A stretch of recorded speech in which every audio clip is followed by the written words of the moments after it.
नांदेड विधान परिषदेबाबत काल बैठकीमध्ये नेमका काय निर्णय झालाय आणि राष्ट्रवादीचा पाठिंबा आता कोणामागे असणार आहे? नाही, बैठकीमध्ये पूर्णपणाने निर्णय झालेले नाहीयेत, परंतु नांदेडची जागा ही राष्ट्रवादीला मिळाली पाहिजे ही मागणी आहे.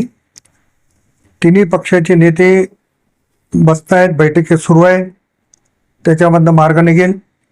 भारतीय जनता पक्षानं किती लढायचा, राष्ट्रवादीने किती लढायचा आणि सेनेनं किती लढायचा हा निर्णय होईल. आणि कुठली जागा कोणाला सुटल्याच्या नंतरचा तो विषय आहे.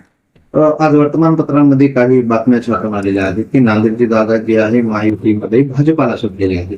नेमकं काय खरी परिस्थिती? नाही, आणखी कुठली जागा कोणाला सुटलेली नाही हे तुम्हाला पण ताबडतोब कळते, परंतु संख्याबळ त्यांचं जास्त आहे आणि संख्याबळाच्या जोरावर जर ते मागत असतील तर कुठं ना कुठंतरी महायुतीच्या लोकांची एकमेकाला मदत लागणारच आहे.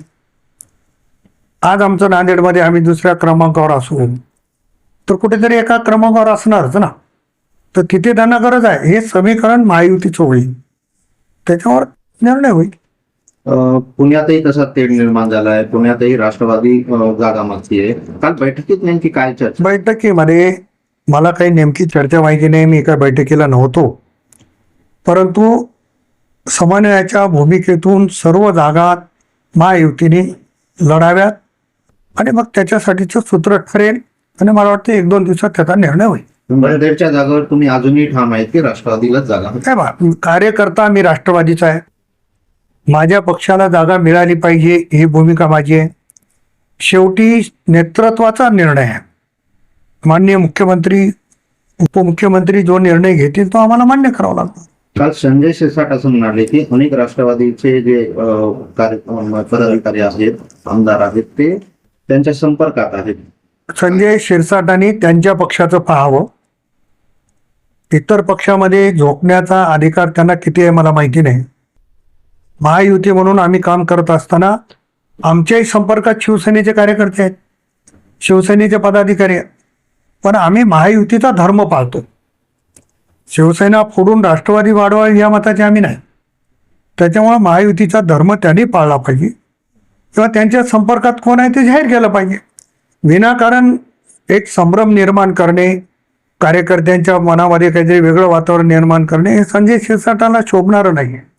त्याच्यामुळे संजय शिरसाटाने महायुतीच्या पक्षातल्या संदर्भात असं वक्तव्य करणं चुकीचं आहे असं माझं मत आहे. दादा माणूस जेव्हा होता त्यावेळेस असं कोणी हिंमत करत नव्हतं, मात्र आता कुठेतरी अशी वक्तव्य करून राष्ट्रवादीमध्येच संभ्रम निर्माण करत. मी तुम्हाला आजही स्पष्टपणानं सांगतो, राष्ट्रवादी काँग्रेस पार्टी आदरणीय सुनेत्रा वहिनीच्या पाठीमागे 100% आहे. एकही आमदार किंवा कुठला पदाधिकारी नाराज नाही. बरं साहेब, राष्ट्रवादीमध्ये भाकरी सुनेत्रा ते फिरवत आहे. जे धनंजय मुंडे काही दिवसापूर्वी अजितदादा हयात असताना बाहेर होते, पण त्यांना आता मोठी जबाबदारी दिल्या जाते. हा शेवटी निर्णय पक्षाचा आहे.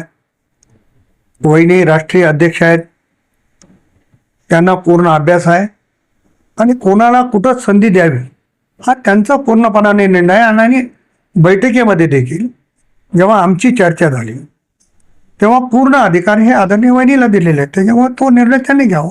बरं साहेब, विलिनीकरणाचं काय ठरलेलं आहे?